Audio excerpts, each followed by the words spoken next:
नमस्कार। आज हम एक केमिकल काइनेटिक्स का और टॉपिक पढ़ाने जा रहे हैं। अभिक्रिया वेग की ताप पर निर्भरता। किस तरह से अभिक्रिया वेग टेम्परेचर पर निर्भर करता है, ताप पर निर्भर करता है, इसके बारे में हम आपको आर्नीय समीकरण से भी समझाएंगे और टक्कर सिद्धांत से भी समझाएंगे। हेडिंग देख लीजिए आज हमारा, अभिक्रिया वेग की ताप पर निर्भरता, the dependence of reaction rate on temperature. The dependence of reaction rate on temperature. किस प्रकार से अभिक्रिया वेग ताप पर निर्भर करता है।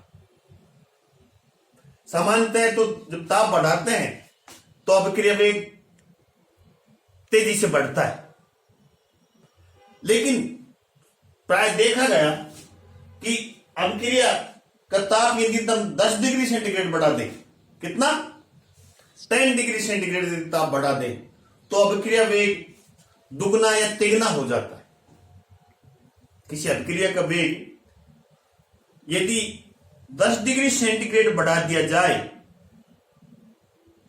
तो देखा गया है कि अभिक्रिया वेग दुगना या तिगुना बढ़ जाता है। ये बातें सामान्यतः देखी गई। अब अभिक्रिया वेग के साथ अभिक्रिया जो परिवर्तन होता है ताप के साथ, उसको हम यहां रेट कांस्टेंट में परिवर्तन के साथ देखा जा सकता है। मतलब अब ताप के साथ जो अभिक्रिया वेग में परिवर्तन होता है उसको यहां रेट कांस्टेंट के मान में जो परिवर्तन होता है उसके रूप में व्यक्त करेंगे। पढ़ के दिखा देते हैं। सामान्यतः अभिक्रिया का ताप बढ़ाने पर अभिक्रिया वेग तेजी से बढ़ता है। प्राय देखा गया है कि अभिक्रिया का ताप 10 डिग्री सेंटीग्रेड बढ़ाने पर अभिक्रिया वेग दुगना और तिगुना हो जाता है। क्लियर? जो हमने बताया वही बात हमने लिख रखी। ताप के साथ अभिक्रिया वेग में जो परिवर्तन होता है वो रेट कांस्टेंट वेग स्थिरांक के मानों में वेग परिवर्तन द्वारा व्यक्त किया जाता है। हाँ, यहां रेट कांस्टेंट के मान में जो परिवर्तन होता है उस रूप में हम यहां ताप के साथ अभिक्रिया वेग को दर्शाएंगे।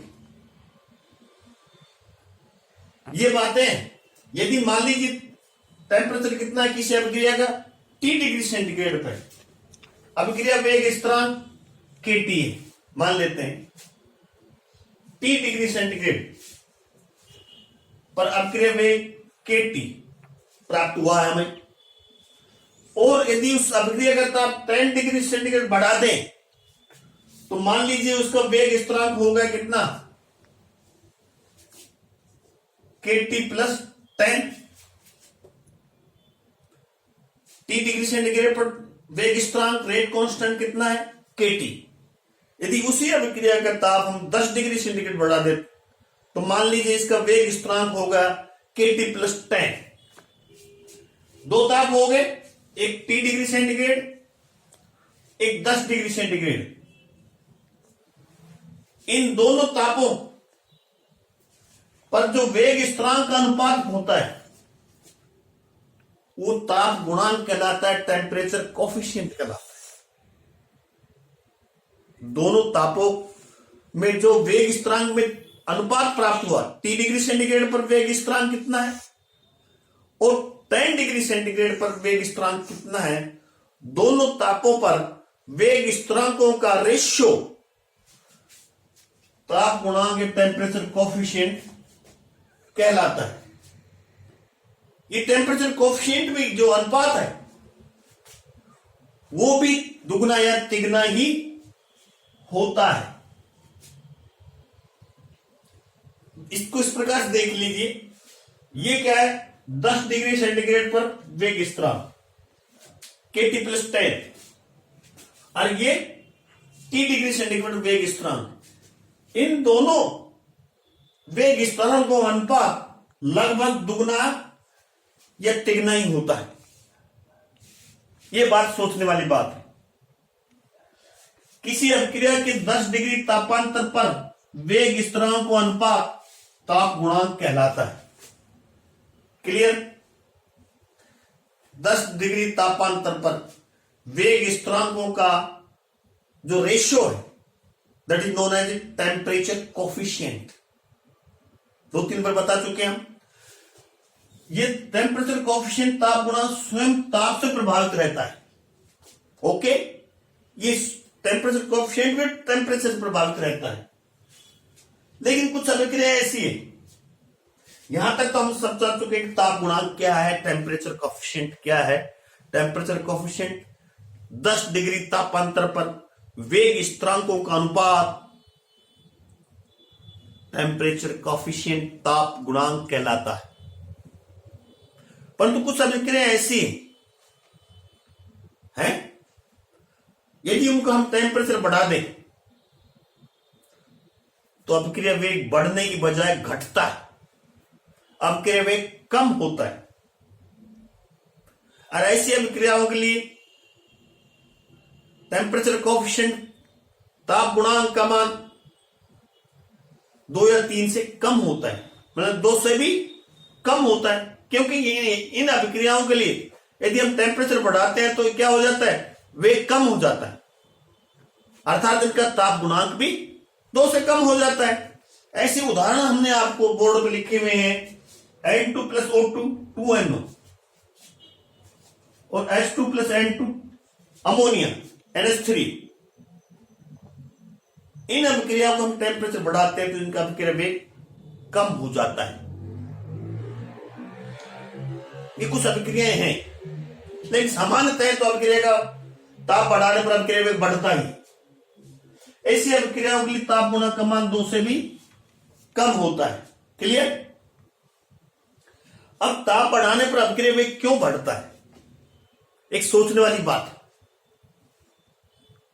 कोई नहीं बता पाएगा। क्योंकि टक्कर सिद्धांत के आधार पर हम समझाने का प्रयास किया। अब ताप बढ़ाने पर अभिक्रिया वेग क्यों बढ़ जाता है, ये अलग अलग साइंटिस्टों का अलग अलग मत है। टक्कर सिद्धांत ने इसको समझाने का प्रयास किया, कोलाइजन थ्योरी कहते हैं जिसको। ये कहता है कि ताप बढ़ाते हैं तो अभिकारक अणु की मध्य क्या बढ़ जाती, प्रति सेकंड टक्करों की संख्या बढ़ जाती है, अर्थात 1 सेकंड में अधिक अणु टकराने प्रारंभ हो जाते हैं। ताप बढ़ाने पर अभिकारक अणुओं के मध्य प्रति सेकंड अणुओं के मध्य टक्करों की संख्या बढ़ जाती है, इसलिए अभिक्रिया वेग बढ़ जाता है। टक्कर सिद्धांत ये कहता है। परंतु इस पर भी ऑब्जेक्शन है। यह देखा गया है जब 10 डिग्री सेंटीग्रेड ताप बढ़ाते हैं तो अभिक्रिया वेग दुगना या तिगुना ही बढ़ता है। 10 डिग्री ताप बढ़ाता तो अभिक्रिया वेग दुगना या तिगुना ही बढ़ता है। जबकि अणुओं के मध्य जो टक्करें बढ़ती हैं 200 से 300 गुना बढ़ जाती है। बस टक्कर तो बहुत ज्यादा बढ़ जाती ताप बढ़ाने पर, लेकिन वेग दुगना ही तिगुना बढ़ता है जब हम 10 डिग्री सेंटीग्रेड टेम्परेचर बढ़ाते हैं। तो टक्कर सिद्धांत भी इसको नहीं समझा सका। वाई ताप बढ़ाने पर वेग क्यों इंक्रीज होता है, अभिक्रिया वेग क्यों इंक्रीज होता है। इन्होंने तो कहा था कि प्रति सेकंड टक्करों की संख्या बढ़ जाती, लेकिन टक्करों की संख्या तो 200 से 300 गुना बढ़ती है, टेम्परेचर दुगना ही बढ़ता है। तो ये टक्कर सिद्धांत द्वारा नहीं समझाया जा सकता। अब इसको हम एक डायग्राम द्वारा समझाएंगे। टेम्परेचर पर किस तरह से टक्करों की संख्या बढ़ती है, किस तरह से एक्टिवेशन एनर्जी होता है। ये एक डायग्राम है। इधर है प्रति सेकंड टकराने वाले अणुओं की संख्या, इधर है टकराने वाले अणुओं की गतिज ऊर्जा, एक काइनेटिक एनर्जी है, और इधर ये दो टेम्परेचर लिए गए T1 और T2। T2 is greater than T1, T2 ताप अधिक है, T1 कम है। तो यहां ये छायांकित भाग दिखाया गया है नीली स्याही से, ये दिखाया गया T2 सक्रिय अणुओं की संख्या, यहां टकराने वाले अणुओं की संख्या, और जो रेड से दिखाया गया है वो T1 टेम्परेचर पर, कम ताप पर प्रति सेकंड टकराने वाले अणुओं की संख्या ये है, और अधिक ताप T2 पर प्रति सेकंड टकराने वाले अणुओं की संख्या अधिक है, इसका छायांकित भाग शेडेड एरिया इसका ज्यादा है और इसका शेडेड एरिया कम है। तो इस चित्र से यह स्पष्ट हो थोड़ा सा होता है, अब ताप बढ़ाने पर प्रति सेकंड टकराने वाले अणुओं की संख्या बढ़ जाती है। इस डायग्राम द्वारा यह दर्शाया गया है। अब आर्निश समीकरण यह दर्शाता है अब वेग स्थिरांक और परम ताप में क्या संबंध है। किसके संबंध? रेट कांस्टेंट और एब्सोल्यूट टेम्परेचर में क्या संबंध है, ये आर्निश समीकरण द्वारा हम स्पष्ट करेंगे, दर्शाएंगे। अब ध्यान दीजिए, अब आर्निश समीकरण, ये आर्निश समीकरण के बराबर A e minus E upon R T. E active energy, R के बारे में जानते, स्थिरांक है, टी टेम्परेचर, एब्सोल्यूट टेम्परेचर है और के वेग स्थिरांक है। अब इसका दोनों तरफ नेचुरल लॉग लेने पर ln नेचुरल लॉग के minus E upon R T plus ln ए। अब log 10 लेंगे, log 10 लेंगे 2.303 log 10 के बराबर minus E upon R T plus 2.303 log 10 के ए। ओके, इसका समाधान निकालेंगे, log 10 के बराबर minus E A upon 2.303 R T plus log 10 A. ये समीकरण निकल गया है। अब इस समीकरण में log के और 1 अपॉन टी के मध्य ग्राफ खींचते हैं। किसके संबंध?